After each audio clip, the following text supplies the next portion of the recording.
Laut biru setenang gambar. Langit tinggi dan ombak air tidak senang. Di ujung garis pandang, sebuah layar putih datang perlahan. Layar putihnya adalah kecil yang bagian bawahnya runcing, dan layar utamanya dicat dengan lambang pedang panjang berwarna emas pucat, yang menunjukkan keunikannya. Tepat di bawah lambang, seorang pemuda sedang duduk tegak dengan 5 hati menghadap ke langit. Di telapak tangan kanannya, sebuah klasik emas gelap kuno dan tebal digantung di udara, dan 3 karakter kuat, pengontrol, dicetak di halaman sampul. Huala, angin laut yang amis dan asin meniup sampul klasik di telapak tangan pemuda, memperlihatkan halaman judul. Cahaya dan bayangan seperti pemuda itu muncul dan bangkit. Di sekitar cahaya dan bayangan, 5 kelompok cahaya putih susu seperti matahari kecil bergerak sedikit, bernapas dan menghisap, menyedot energi tak terlihat yang tidak masuk akal dari udara dan menyuntikkannya ke dalam kelompok cahaya putih susu untuk membuatnya tumbuh perlahan. Layar putih berlayar ke kedalaman lautan tanpa angin.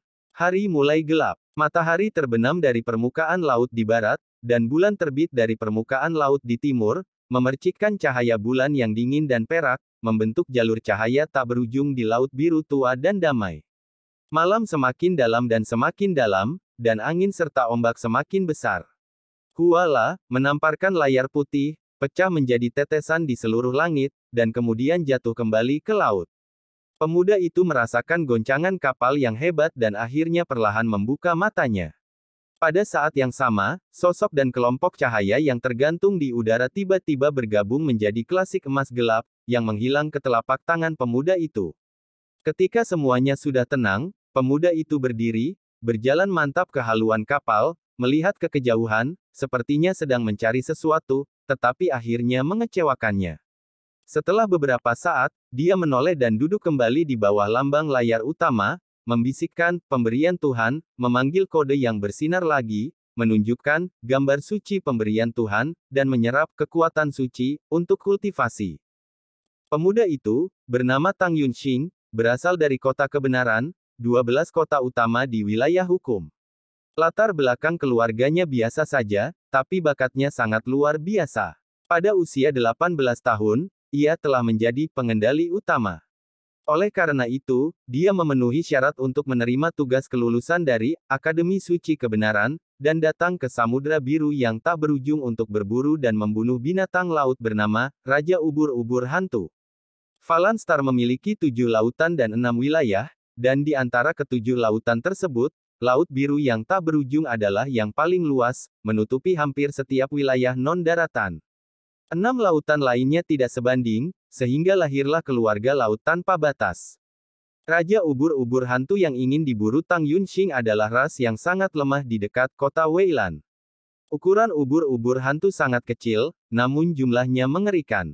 Mereka sering hidup dalam kelompok jutaan atau bahkan puluhan juta. Tubuh mereka berwarna abu-abu muda, sehingga tempat berkumpulnya disebut juga wilayah laut hantu. Ubur-ubur hantu menggertak yang lembut dan takut pada yang keras. Ketika mereka bertemu dengan keluarga laut yang kuat atau kapal besar, mereka akan mengambil inisiatif untuk menghindarinya, tetapi begitu mereka bertemu dengan makhluk laut dan perahu yang lemah, mereka akan berbondong-bondong untuk melahapnya. Tang Yunxing dan perahu layarnya hanya memenuhi persyaratan berburu ubur-ubur bawah, tetapi dia telah berkeliling wilayah laut di mana ubur-ubur hantu sering menghantui selama 3 hari, dan masih belum menemukan jejaknya, yang membuat Tang Yunxing bingung dan agak bingung, tertekan dan cemas. Karena tugas kelulusan yang dikeluarkan oleh Akademi Suci memiliki persyaratan waktu, dia harus memburu Raja Ubur-ubur Hantu dalam waktu 2 minggu, dapatkan kembali tentakelnya. Sekarang seminggu telah berlalu, tetapi dia bahkan tidak melihat bayangan ubur-ubur hantu. Rasa urgensi secara bertahap muncul di dalam hatinya. Selama pencarian dan kultivasinya, bulan terbenam dan matahari terbit, dan cahaya pagi yang lembut bersinar dari permukaan laut, yang mencerahkan mata Tang Yunxing. Pada saat yang sama, dia juga sedikit bersemangat. Meskipun dia tidak membuka matanya, dia bisa mendeteksi wilayah laut tempat dia berada melalui penginderaannya terhadap kekuatan suci ke segala arah. Rasanya aneh dan kehilangan sesuatu. Inilah hidup. Tang Yunxing tiba-tiba membuka matanya dan tampak bahagia. Hanya ubur-ubur hantu yang dapat melahap semua kehidupan di suatu wilayah laut, termasuk udang kecil, ikan kecil, dan plankton. Tang Yunxing berdiri dengan satu tangan dan berjalan cepat ke depan layar putih. Kode di telapak tangan kanannya muncul. Lalu tidak ada angin. Dalam sekejap mata, dia membuka halaman kedua. Dia melihat mata dicat di atasnya. Mata itu dikelilingi oleh objek seperti piramid segitiga. Bagian luar piramida itu cerah dan misterius. Ini adalah kemampuan yang dipercayakan kepadanya oleh Tang Yunxing di halaman kedua dari kode kebenaran, mata eksplorasi. Kebenaran berasal dari kehidupan, dan segala sesuatu berasal dari kebenaran. Jika seseorang ingin menemukan kebenaran yang bermanfaat, jutaan orang perlu menghancurkan hidup mereka dalam eksplorasi yang gagal dan kesalahan yang tragis. Mata eksplorasi memberi Tang Yunxing perspektif aneh lainnya, sehingga ia dapat menghindari banyak kesalahan, mendapatkan petunjuk, dan akhirnya mendapatkan jawaban yang benar. Saat Tang Yunxing mengilhami halaman suci, mata penjelajahan tiba-tiba melonjak dari buku dan menggantung di tengah alis Tang Yunxing, dikelilingi oleh 4 kelompok cahaya suci putih susu, yang berarti Tang Yunxing telah mengolah halaman kedua dari kode tersebut, ke tingkat keempat. Saat cahaya suci berkedip, Tang Yunxing memiliki lebih banyak perspektif. Dari sudut pandang matanya jelajah, dunia bukan lagi laut, langit biru, dan awan putih, melainkan benang sutera dengan warna berbeda. Cahayanya tidak beraturan dan menyilang di setiap sudut garis pandangnya. Dia tidak bisa mengklarifikasi petunjuk dan melihat akhirnya. Tapi sebagai pengguna mata eksplorasi, Tang Yunxing tahu sedikit tentang lampu ini. Redup menunjukkan kelemahan. Warna abu-abu adalah sifat energi yang terkandung dalam organisme, dan kelompoknya besar karena jumlahnya yang besar. Dapat disimpulkan bahwa di sanalah tempat berkumpulnya ubur-ubur hantu. Akhirnya menemukannya. Setiap cahaya di depannya sebenarnya mewakili makhluk hidup. Kecerahan dan keredupan, panjang dan pendek, tebal dan lebar cahaya, serta jejak-jejak di atasnya, adalah umpan balik dari keadaan makhluk hidup saat ini. Hanya mata eksplorasi yang dapat memahami informasi ini. 20 mil laut timur laut, ada garis sutra abu-abu gelap. Tang Yunxing sangat gembira. Dia segera mengerahkan kekuatan suci untuk membuat kode mengambil kembali mata eksplorasi.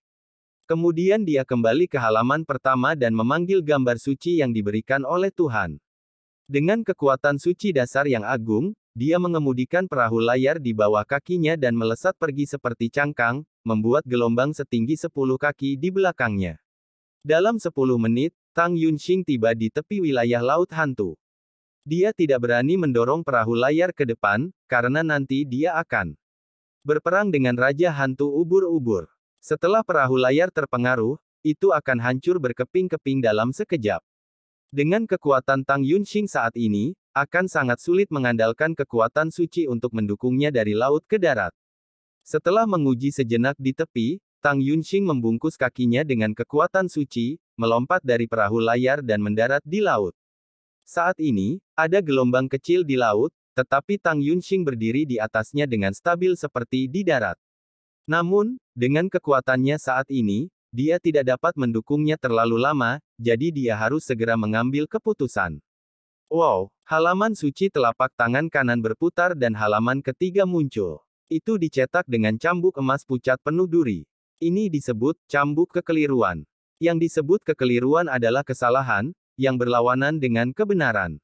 Kemampuan cambuk kekeliruan terwujud dalam kenyataan bahwa makhluk yang ditarik olehnya, baik manusia, klan laut, monster atau roh, akan terpengaruh secara serius, dan tindakan mereka akan berubah dari benar menjadi salah. Kemampuan ini dapat membuat Tang Yunxing mengambil keuntungan besar dalam pertempuran, karena kemampuan bertarung orang lemah atau makhluk ras lainnya tidak akan sempurna. Dalam hal ini, jika mereka dicambuk oleh kekeliruan, kemampuan bertarung mereka akan semakin melemah. Jika itu adalah orang yang kuat atau makhluk ras lainnya, keterampilan tempurnya cenderung sempurna dan dicambuk oleh kekeliruan, itu juga akan berubah dari sempurna menjadi tidak sempurna. Dengan cara ini, Tang Yunxing bahkan bisa memenangkan yang kuat dengan yang lemah.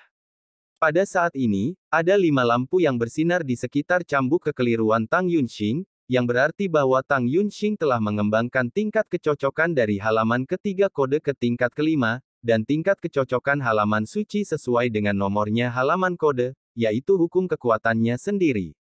Tang Yunxing mengolah cambuk kekeliruan ke tingkat kelima dengan ranah, pengendali utama, tingkat keempat, itu berarti dia sangat menyukainya dan pandai bertarung. Inilah mengapa dia menerima tugas berburu Raja Hantu Ubur-ubur sebagai tugas kelulusannya. Anda harus tahu bahwa tugas kelulusan halaman suci juga sulit, dan berburu Raja Ubur-ubur Hantu adalah salah satu tugas yang paling sulit. Meski kekuatan Raja Ubur-ubur Hantu itu sendiri hanya 4 tingkat, ia memiliki jutaan bawahan. Tidak mudah memburunya. Bahkan tidak mudah untuk menemukannya dari wilayah Laut Hantu, karena sebagai pemimpin ubur-ubur hantu, ia juga memiliki temperamen atau insting yang sama, yaitu menggertak yang lemah dan takut pada yang kuat. Saat bertemu musuh, biasanya membuat ubur-ubur hantu menyerang secara berkelompok. Jika bisa membunuh, itu akan membunuh. Jika tidak bisa membunuh, berarti lawan sulit untuk dijerat, dan pada dasarnya tidak akan menunjukkan tubuh aslinya. Namun, karena Tang Yunxing memutuskan untuk memburu Raja Ubur-ubur Hantu, dia secara alami membuat persiapan penuh, termasuk mencari tahu metode Raja Ubur-ubur Hantu. Tang Yunxing berdiri dengan mantap di atas laut yang naik, memegang cambuk kekeliruan, matanya tajam, tangan kanannya tiba-tiba melambai dari atas ke bawah, menghantam permukaan laut dalam sekejap, dan kekuatan suci agung yang mengalir di cambuk itu meledak. Ledakan. Hanya ledakan yang memekakkan telinga terdengar.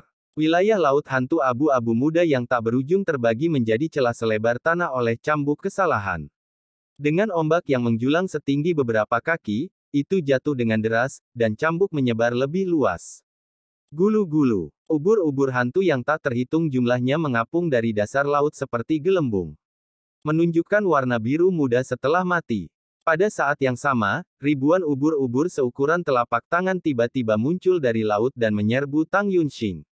Dalam sekejap mata, Tang Yunxing ditutupi oleh ubur-ubur hantu dalam jumlah yang sangat banyak, bahkan jika ribuan anak panah ditembakkan sekaligus. Dalam krisis saat ini, wajah Tang Yunxing sangat tenang. Dia melihat cambuk kesalahan di tangan kanannya terus melambai, dan tubuh ubur-ubur hantu jatuh seperti hujan. Di sisi lain, tangan kirinya tiba-tiba mengeluarkan botol kaca dari tangannya. Tutup botol gabus dirangsang oleh kekuatan suci dan dikeluarkan dengan "bo", diikuti oleh magma seperti cairan merah muda yang mengalir perlahan dari botol kaca. Setelah menetes di laut yang ditutupi tubuh ubur-ubur hantu, dengan cepat menyebar ke segala arah, seperti cat yang mengalir ke air jernih. Hanya dalam beberapa detik, cairan merah muda menutupi sebagian besar laut. Setelah terkontaminasi dengan tubuh biru muda ubur-ubur hantu, ia mengeluarkan semburan bau menyengat, yang membuat Tang Yunxing mengerutkan kening dan menutupi hidungnya. Saat berikutnya, di tengah wilayah laut hantu, air laut tampak mendidih, bergolak hebat, dan sejumlah besar gelembung muncul. Dalam waktu kurang dari 10 detik, ubur-ubur hitam pekat seukuran perahu layar Tang Yunxing muncul dari dasar laut. Itu adalah Raja Ubur-ubur Hantu. Ubur-ubur hantu tidak memiliki mata, tetapi entah bagaimana Tang Yunxing dapat merasakan kemarahan dan niat membunuh yang ditransmisikan oleh Raja Hantu Ubur-ubur. Alasannya sederhana. Cairan kemerahan yang dijatuhkan Tang Yunxing barusan adalah darah sejenis klan laut yang disebut kura-kura buaya raksasa di Samudra Biru yang tak berujung. Kura-kura buaya raksasa itu sangat besar. Kepala, anggota badan, dan belalainya ditutupi dengan perisai yang ganas dan mengerikan. Ia dapat berpindah-pindah dengan bebas di antara ubur-ubur hantu dan dengan mudah merobek tentakelnya. Ia tidak memiliki gigi di mulutnya, tetapi terdapat duri tanduk besar dan tajam di dinding bagian dalam kerongkongan. Ia dapat menggiling tubuh ubur-ubur hantu dan merupakan musuh alami klan mereka. Tang Yunxing baru saja menggabungkan darah kura-kura buaya raksasa dengan mayat ubur-ubur hantu, yang akan memandu kura-kura buaya raksasa. Dengan kecepatan keluarga mereka berenang di lautan, mereka akan segera tiba di sini. Oleh karena itu, Raja Hantu Ubur-ubur akan marah dan membunuh Tang Yunxing. Tapi yang membuatnya lebih menindas adalah tidak bisa langsung membunuh Tang Yunxing, tapi harus kabur secepat mungkin. Kalau tidak, begitu kura-kura buaya raksasa itu tiba, ia akan mati. Ia ingin melarikan diri, tetapi Tang Yunxing tidak membiarkan pergi. Kura-kura buaya raksasa lembut dan jarang menyerang manusia. Mereka adalah musuh alami ubur-ubur hantu, tetapi dia manusia. Oleh karena itu, Tang Yunxing sama sekali tidak takut pada mereka. Melihat Raja Hantu Ubur-ubur hendak melarikan diri, Tang Yunxing segera menginjak laut dan berlari ke arahnya. Cambuk kekeliruan di tangannya melambai dengan cepat, dan bila cambuk cahaya suci ditembakkan, menembus udara dan mengirimkan angin kencang. Meskipun fungsi utama cambuk kekeliruan adalah mengubah ketidaksempurnaan menjadi kesempurnaan, itu juga merupakan senjata ofensif yang kuat karena fleksibilitasnya yang kuat, yang sangat cocok untuk stimulasi dan penggunaan kekuatan suci.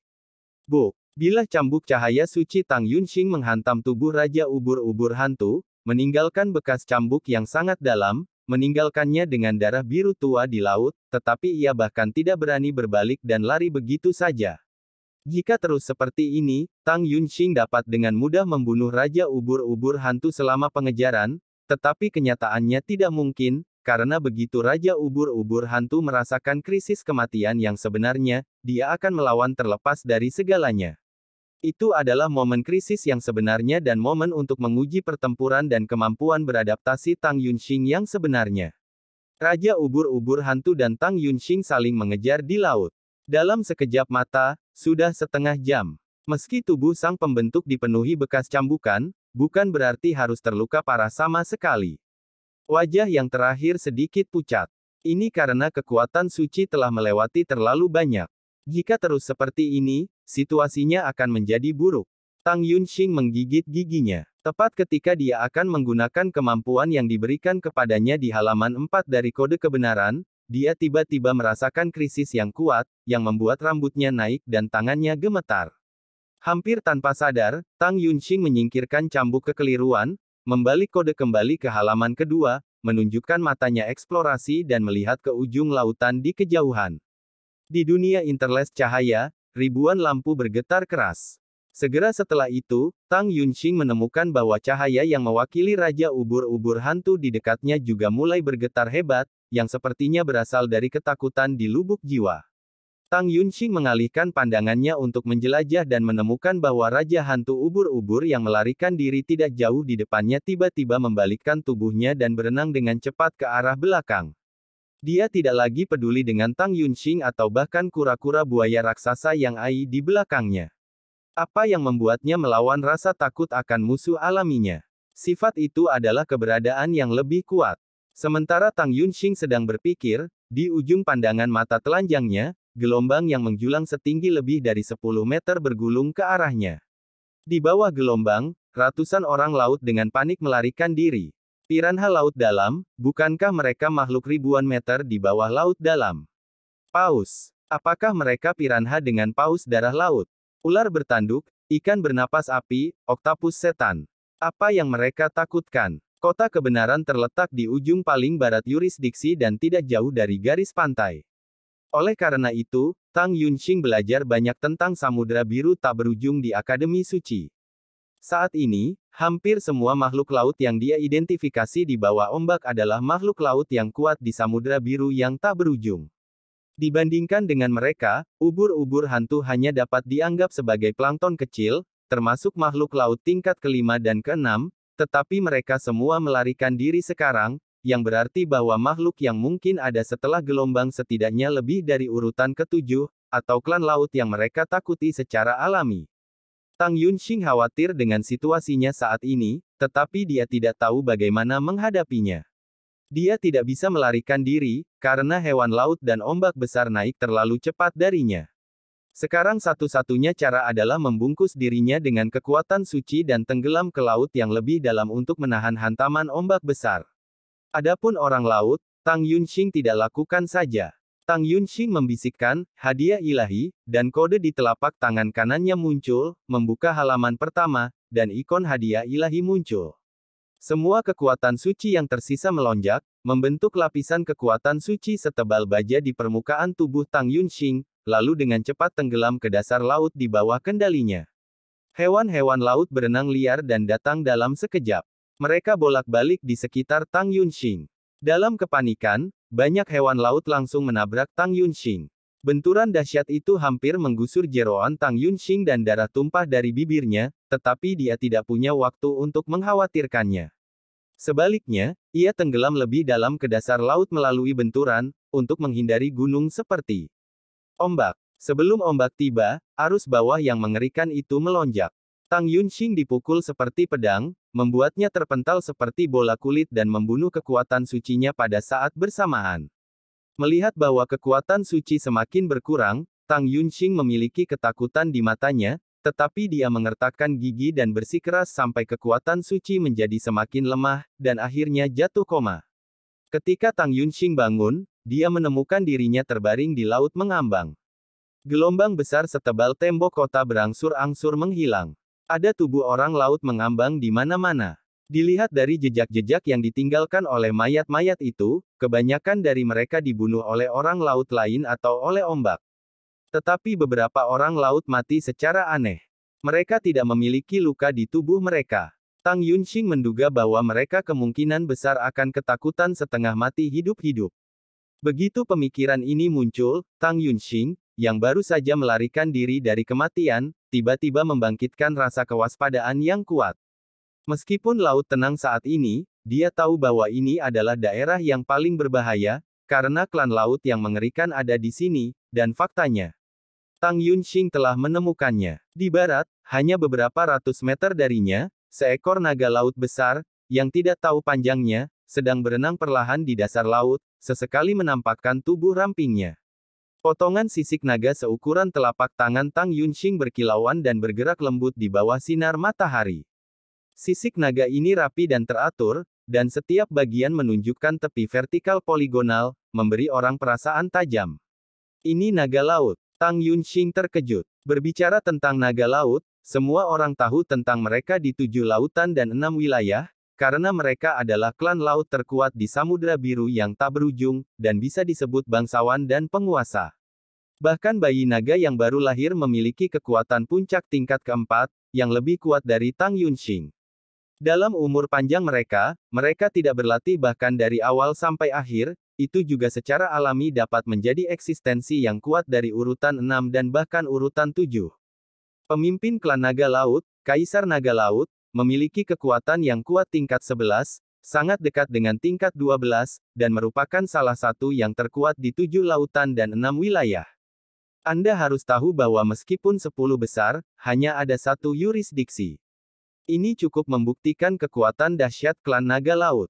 Pantas saja orang-orang laut itu takut gila sebelumnya. Tang Yunxing merasa lega. Pada saat yang sama, dia siap untuk terus berbaring di laut dan berpura-pura mati.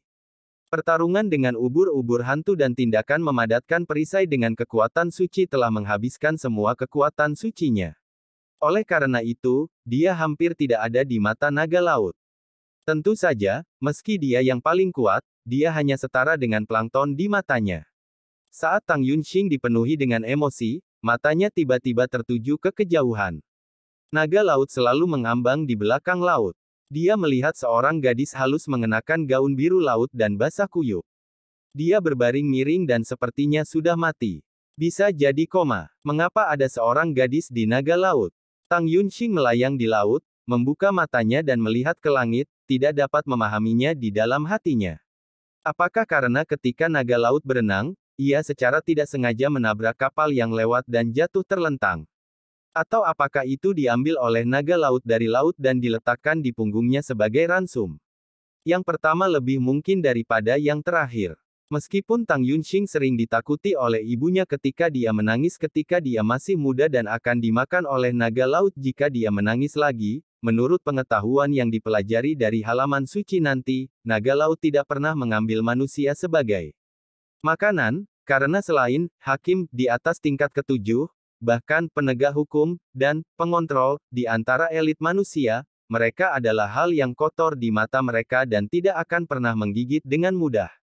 Seperti halnya manusia yang tidak berinisiatif memakan tikus. Kenapa begitu? Mata Tang Yunxing berbalik dan matanya tertuju pada gadis itu lagi. Dia ragu-ragu apakah akan menyelamatkannya. Dia sekarang tidak memiliki kekuatan suci di tubuhnya, yang setara dengan plankton dalam persepsi naga laut ini. Diperkirakan pendakian di atasnya tidak akan menarik perhatiannya. Ini adalah alasan yang sama mengapa semut dan nyamuk menyerang manusia. Selama mereka tidak menggigit, orang hampir tidak bisa menyadarinya, belum lagi sisik naga yang berat pada naga laut. Tetapi bahkan jika Tang Yunxing memberi dirinya alasan lain, masih ada risiko besar untuk mendekati penguasa di Samudra Biru yang tak berujung, dan kemungkinan besar dia akan jatuh ke dalam bahaya kematian. Ada rasa takut di hatinya, tetapi orang tuanya dan para guru di perguruan suci dengan sungguh-sungguh mengajarinya bahwa dia tidak dapat mengabaikan manusia manapun yang membutuhkan bantuan. Sebagai pengendali, dia adalah andalan dan tulang punggung manusia. Oleh karena itu, bahkan jika dia ingin mempertaruhkan nyawanya, Tang Yunxing memutuskan untuk menyelamatkan gadis itu di atas naga laut. Namun, Tang Yunxing siap untuk mengamati lagi. Dia ingin menilai hidup dan mati gadis itu melalui pernapasan dan resahnya. Jika semua jenis bukti menunjukkan bahwa gadis itu sudah menjadi mayat, Tang Yunxing tidak akan mengambil risiko. Naga laut bergerak sangat lambat, seperti manusia berjalan. Tang Yunxing dapat dengan mudah mengikutinya dengan mendayung tangannya. Dengan berlalunya waktu, Tang Yunxing hanya merasa hidup itu seperti setahun. Tiba-tiba, mata Tang Yunxing berbinar karena dia menemukan gadis di belakang naga laut itu berbalik dan terus berbaring miring. Itu tidak terlihat seperti koma, tetapi seperti tidur. Tapi tentu saja Tang Yunxing tidak akan secara naif berpikir dia benar-benar tidur. Dia bahkan tidak percaya bahwa siapapun di dunia ini bisa tidur di atas naga laut. Martabat mereka sebagai keluarga kerajaan tujuh lautan tidak akan pernah mengizinkan mereka. Karena sudah pasti gadis itu masih hidup, Tang Yunxing tidak ragu lagi. Dia mendayung laut dengan tangannya dan berenang ke naga laut. Semakin dekat dia dengan naga laut, Tang Yunxing bisa merasakan penindasan dari jiwanya. Meskipun dia takut, dia tidak bisa tidak ingin menyembahnya. Ini adalah kemampuan alami dari keluarga naga laut, Long Wei. Di tujuh lautan dan 6 wilayah, selain iblis dan orc, bahkan monster dan roh akan terpengaruh oleh Long Wei, dengan roh yang lemah dan kekuatan yang sangat berkurang. Naga itu sekuat gunung, tetapi Tang Yunxing mengertakkan gigi dan terus mengayunkan lengannya yang sakit, dan perlahan-lahan mendekati naga laut. Ketika Tang Yunxing berada beberapa ratus meter jauhnya, diperkirakan setiap sisik naga laut hanya sebesar telapak tangannya. Tetapi ketika dia datang ke naga laut, dia menemukan bahwa setiap sisik naga laut lebih besar dari seluruh tubuh bagian atasnya. Jika dia ingin menyelamatkan gadis itu, dia harus naik ke punggung naga laut. Ini jelas merupakan salah satu petualangan paling mengerikan di tujuh lautan dan 6 wilayah. Tang Yunxing berenang ke arah naga laut dan mengulurkan tangan untuk menyentuh sisik naganya. Itu seharusnya menjadi saat yang paling gugup dan menakutkan, tetapi Tang Yunxing menjadi sangat tenang. Lagi pula, meregangkan kepalanya juga merupakan pisau dan mengecilkan kepalanya juga merupakan pisau. Lagi pula dia harus menyelamatkan orang, jadi apa gunanya menjadi dingin lagi. Tang Yunxing akhirnya menghela nafas di dalam hatinya, menggigit giginya, mengulurkan tangannya untuk mengambil sisik naga laut, menginjak sepotong sisik naga di bawah kakinya, dan memanjat punggungnya seperti panjat tebing. Aktivitas psikologis Tang Yunxing sebelumnya sangat jelas dan kompleks, tetapi ketika dia benar-benar mengambil tindakan, itu sangat sederhana dan aman sehingga dia sedikit terkejut. Hanya dalam setengah menit, Tang Yunxing naik ke punggung naga laut. Punggungnya sangat lebar, hampir sama dengan jalan utama kota kebenaran, dan kakinya seperti menginjak tanah. Tang Yunxing mengambil beberapa langkah cepat, mendatangi gadis berbaju biru laut, menundukkan kepalanya dan mengamatinya dengan cermat. Saat ini, dia sedikit meringkuk, tetapi dari tubuhnya yang panjang, dapat diperkirakan tingginya sekitar 1,7 meter. Rok panjang yang dia kenakan sangat biasa dari kejauhan, tetapi ketika dia melihat lebih dekat, dia menemukan bahwa rok biru itu sebenarnya terdiri dari potongan-potongan sisik halus. Tampaknya sedikit berbeda untuk mengatakan bahwa dia adalah seorang gadis, karena dari penampilannya, dia seharusnya memiliki ukuran yang sama dengan dirinya. Adapun penampilannya, pangkal hidungnya tinggi, kulitnya putih, bulu matanya ramping, dan fitur wajahnya sangat indah. Tang Yunxing bersumpah bahwa dalam 18 tahun terakhir hidupnya, gadis ini pasti gadis tercantik yang pernah dilihatnya. Untungnya dia tidak mati. Tang Yunxing menghela nafas bahwa kematian gadis seperti itu pasti merupakan kerugian bagi 7 lautan dan 6 wilayah. Berdiri di samping gadis itu, Tang Yunxing berpikir sejenak dan siap untuk membangunkan gadis itu terlebih dahulu, tetapi dia takut gadis itu akan ketakutan dan berteriak ketika dia bangun, menyebabkan naga laut di bawahnya, jadi dia pikir itu yang paling tepat untuk menutup mulutnya dengan satu tangan dan menepuk pundaknya dengan tangan lainnya. Perilaku seperti itu agak tiba-tiba dan bahkan jahat, tetapi situasinya kritis, dan Tang Yunxing tidak terlalu peduli. Memikirkan hal ini, Tang Yunxing berjongkok dan mengulurkan tangannya ke gadis itu. Tepat ketika jari-jarinya hendak menyentuh tubuh gadis itu, sisik pada gaun biru Shanghai-nya tiba-tiba berubah dari jatuh ke belakang menjadi miring ke atas. Dalam sekejap mata, mereka berubah menjadi baju besi halus dengan sisik menekan dari bawah ke atas. Pada saat yang sama, kristal transparan seperti tombak muncul di jantung kirinya. Pada saat tombak muncul, Tang Yunxing merasakan ketakutan yang belum pernah terjadi sebelumnya. Ancaman kematian yang kuat membuatnya tanpa sadar mundur, tetapi tindakannya terlalu lambat. Dia melihat ujung tombak yang tajam menusuknya. Waktu yang tersisa untuk Tang Yunxing hanya bisa membiarkannya memanggil kode kebenaran, tapi dia tidak bisa membalik halaman dan menggunakan kemampuan khususnya.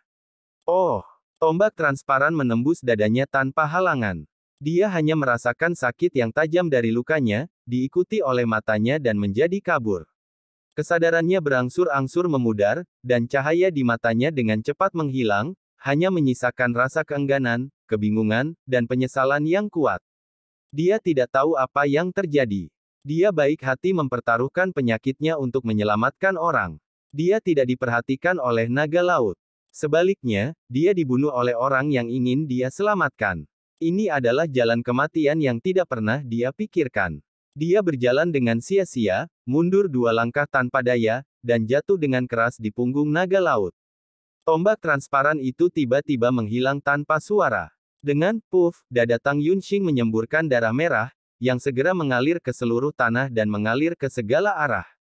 Pada saat ini, gadis di depan Tang Yunxing membuka matanya. Matanya sebiru permata, lebih cemerlang dan megah dari bintang-bintang di alam semesta, tapi sekarang ada ketakutan yang kuat di dalamnya. Ketika dia bangun, dia tiba-tiba duduk dari belakang naga laut dan melihat sekeliling. Ketika dia menemukan bahwa gelombang laut tidak mengejutkan, dia tidak bisa menahan nafas lega. Kemudian dia menyadari bahwa Tang Yunxing terbaring di genangan darah di depannya.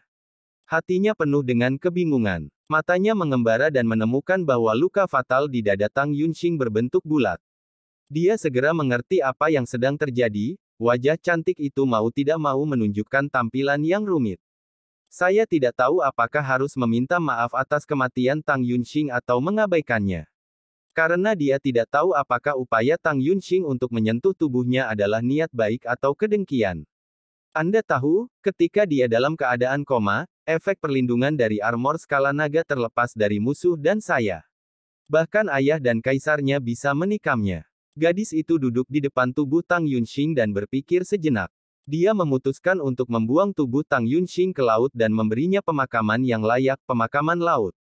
Setelah jari-jari tangan kanan gadis itu bergetar secara teratur di udara, aliran air berangsur-angsur mengembun dan melayang ke arah tubuh Tang Yunxing seperti syal, siap mengangkatnya. Kemudian, ketika aliran yang dikendalikan oleh gadis itu menyentuh darah di tanah, tiba-tiba berubah.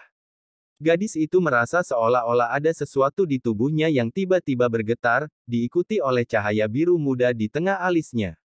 Cahaya biru menyelimuti area laut yang luas dalam sekejap, membuat gadis itu merasa seolah-olah dia telah kembali ke laut. Saat berikutnya, manik biru laut seukuran simpul ibu jari kecil melayang keluar dari tengah alisnya dan perlahan melayang ke arah Tang Yunxing di matanya yang terkejut. Di bawah cahaya biru, darah yang mengalir di tanah perlahan mengalir kembali ke dada Tang Yunxing, luka luar biasa di dadanya perlahan pulih, dan cahaya ilahi di matanya mulai memadat lagi. Melihat situasi ini, gadis itu sangat khawatir. Dia dengan cepat mengambil 2 langkah ke depan dan mengulurkan tangan untuk memegang manik-manik biru laut, tetapi dia terhalang oleh tirai air tipis, yang membuatnya tidak dapat menembus. Dia ingin mencoba merebut kembali manik-manik biru laut dengan metode kontrol airnya yang baik, tetapi dia terkejut menemukan bahwa uap air ke segala arah tidak berada di bawah kendalinya, dia hanya bisa menyaksikannya terjadi. Manik-manik biru laut melayang dari alis gadis itu ke telapak tangan Tang Yunxing. Tang Yunxing tidak perlu meminum panggilan, pemberian Tuhan. Kode kebenaran tiba-tiba muncul. Kemudian manik-manik biru laut itu terpaku pada kode kebenaran seperti bola baja yang dihisap oleh magnet. Garis air biru perlahan muncul, membungkus kode kebenaran Tang Yunxing, dan permukaan seluruh kode dipenuhi lapisan kabut air. Ketika manik-manik biru laut disematkan dalam kode kebenaran, semua luka Tang Yunxing pulih, dan vitalitasnya meningkat bukannya menurun. Tang Yunxing tidak tahu apa yang terjadi, tetapi dia bisa merasakan bahwa kodenya sepertinya mengandung kekuatan yang sangat besar. Pada saat ini, sangat mendesak untuk curhat. Dia hampir tanpa sadar membuka halaman ketiga dari kode itu, memanggil cambuk kekeliruan dan memegangnya di tangannya. Cambuk kekeliruan saat ini sangat berbeda dengan sebelumnya. Seluruh cambuk berubah dari emas menjadi biru laut. Bila cambuk kekeliruan tidak lagi memberi orang perasaan tajam, tetapi selembut air. Pada saat yang sama, inti dalamnya tampaknya memiliki banyak perubahan, tetapi Tang Yunxing tidak punya waktu untuk memeriksa perubahan spesifiknya saat ini. Sebaliknya, dia memegang kepang panjang dan menghadapi wanita muda di depannya. Kembalikan. Gadis itu sepertinya tidak memahami situasinya sama sekali, tetapi berteriak padanya dengan cemas. Apa yang kamu inginkan aku kembali? Tang Yunxing agak ditipu oleh tindakannya. Tapi dia baru saja ditusuk olehnya dan setengah melangkah ke gerbang neraka. Dia tidak marah. Kualifikasi apa yang membuatnya marah? Harta karun, lautku, kembalikan padaku. Ku bilang, kembalikan. Sementara gadis itu menjadi semakin cemas dan marah, pistol panjang transparan yang baru saja menembus dada Tang Yunxing muncul di tangannya secara diam-diam, dan ujung tajam pistol itu menunjuk ke arahnya. Tang Yunxing memandangi senjata panjang yang hampir membunuhnya. Hatinya juga sangat marah. Membunyikan cambuk di tangannya dan menatap gadis itu tanpa mengucapkan sepatah kata pun. Kedua orang itu menemui jalan buntu di belakang si Dragon Ridge seperti ujung jarum ke gudang gandum. Suasana pedang dan busur memenuhi bagian belakang naga laut. Ketika gadis itu melihat Tang Yunxing melambaikan cambuk padanya, dia tidak bisa menahan amarahnya. Tangan kanannya tiba-tiba terangkat dan bergerak ke belakang. Dia segera melemparkan tombak transparan ke Tang Yunxing tidak jauh. Dengan boom, tombak dengan mudah menembus kecepatan suara. Dalam sekejap mata, dia datang ke Tang Yunxing.